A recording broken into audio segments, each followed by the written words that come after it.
We got a good one for you tonight. And it is about what actually causes heart disease. We've done videos similar to this before at One Wellness, but I want to give you guys some recent research and really talk about kind of what's the all-encompassing big picture when it comes to lowering your risk for cardiovascular disease. So does beef or red meat raise levels of blood lipids or fats in the blood, triglycerides, things like LDL cholesterol? That's one question. Why does plant-based protein seem to, when you replace meat with plant-based protein, especially really red meat, why does that lower levels of blood lipids? Why do you have a lower risk of cardiovascular disease when you focus on eating more plants? And what is it that's causing heart disease? Is it elevated LDL cholesterol? Is it elevated levels of blood lipids? These are all very fair questions. And there's so much misinformation out there. And there are so many caveats to nutrition, to supplements that we find in research all the time. And you have to dive deep to find the truth. So here it is, at least in simple, right? And, not beyond the scope of this video, but we'll give you enough information to reduce your risk for developing heart disease. And let's start with the recent trial. It was a meta-analysis of 20 randomized controlled trials involving a whole lot of people that showed that a higher dietary intake of beef was not associated with higher levels of blood lipids, meaning things like triglycerides, things like LDL cholesterol, compared to people that had low amounts of beef in their diet or none at all. So very interesting. Okay, so the beef isn't raising levels of fats in our blood, but it's got saturated fat, not good for my heart. What's going on? There's no correlation between saturated fat and taking heart disease. And we've said that before here at One Wellness. Many meta-analyses, over 20, have debunked that myth.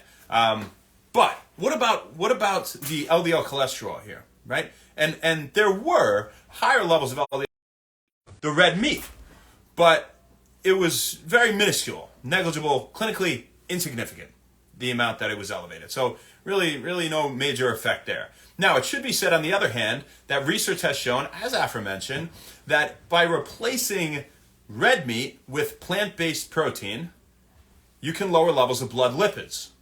All right? You can lower your risk of cardiovascular disease by focusing more on plants and plant-based protein. But is it the protein itself in the plants that's doing that? Short answer is I don't think so. We're gonna get into all this. All right. And the classical consensus for decades has been eating red meat raises LDL cholesterol. Elevated levels of LDL cholesterol cause heart disease, but more recent research and meta-analyses have debunked that. It's actually not elevated levels of LDL that are causing heart disease. It is not that simple. It is not as simple as looking at single biomarkers, single things like LDL cholesterol or triglyceride levels when you're assessing somebody's risk for heart disease. The picture is much bigger than that, right? It's about the quality of the food. Why might replacing red meat with plant-based protein lower blood lipid levels, lower someone's risk for cardiovascular disease? What else is in the plants? It's not just the protein, right? And a lot of people eat red meat, they eat processed red meat, or they eat crappy red meat. It's not grass-finished beef. It's not good quality meat, right? And the quality of the food is the most important thing here. So in these plants, you're also getting fiber. You're getting a bunch of micronutrients. Fiber is going to lower your cholesterol. Fiber lowers your risk for heart disease, right? They're not full of simple sugars if they're plants. A lot of them, even at least some of them, take an avocado, for example, take things like olives, right? They have a lot of healthy fats. Healthy fats are great for lowering levels of triglycerides. Eating fat lowers fat. If it's healthy fat, it makes your liver produce sugar instead of fat from the inside. You eat a lot of sugar, it makes your liver produce fat.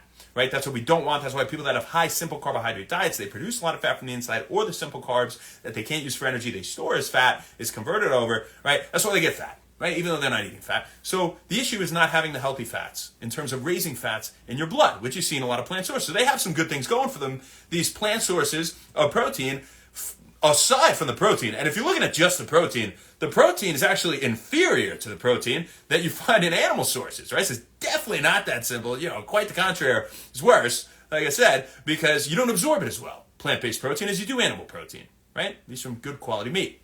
It's more bioavailable, is protein from meat, right? It doesn't have all the essential amino acids, does plant protein. Animal protein has all the essential amino acids, meaning all the building blocks of protein that our body does not make that we need to get from the diet, from nature.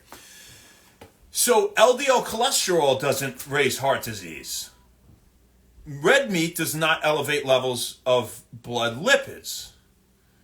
What? The classical thought has been eating more saturated fat increases your risk for things like atherosclerosis and building plaque and clogging your arteries, right? And increasing your risk for heart disease.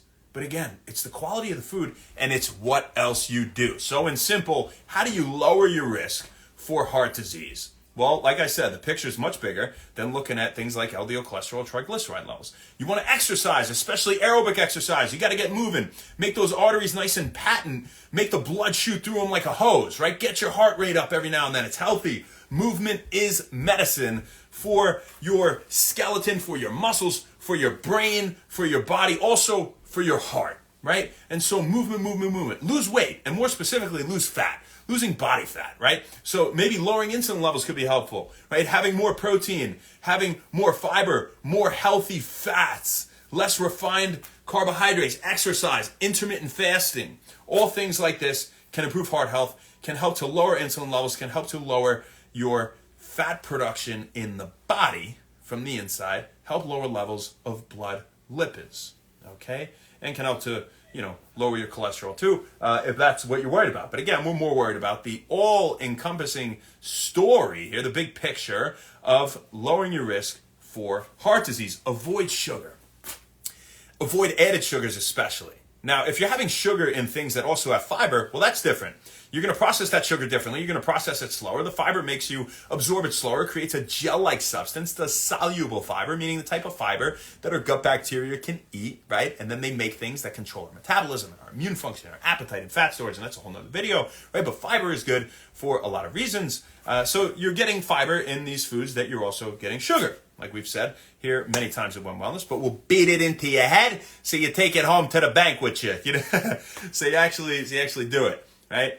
Redundancy is important. That's what One Wellness is about here, of just giving you reason after reason after reason after reason after reason after reason after reason after reason to do all these things that are healthy, and you don't have to understand all the science behind it, but we give you good reasons. So exercise, intermittent fasting, losing weight, focusing on whole food from nature, getting lean protein, having a lot of healthy fats, monounsaturated fats, having things like salmon, mackerel, tuna, herring, sardines, anchovies, fatty fish, things like extra virgin olive oil, avocado, nuts and seeds, right? They also have a lot of fiber. They're great for you. Don't have any processed foods, refined flours, don't smoke, don't drink alcohol, right? Get more sleep, be less stressed. All these things affect cardiovascular health, and it's so much more complicated than just looking at simple little things like LDL cholesterol or triglyceride levels. The picture is much larger than that, my friends, and I hope that I have helped to open your eyes to it. That's what we got for you guys today. Who do we got on here? Say what's up. Ash, what's up? Erica.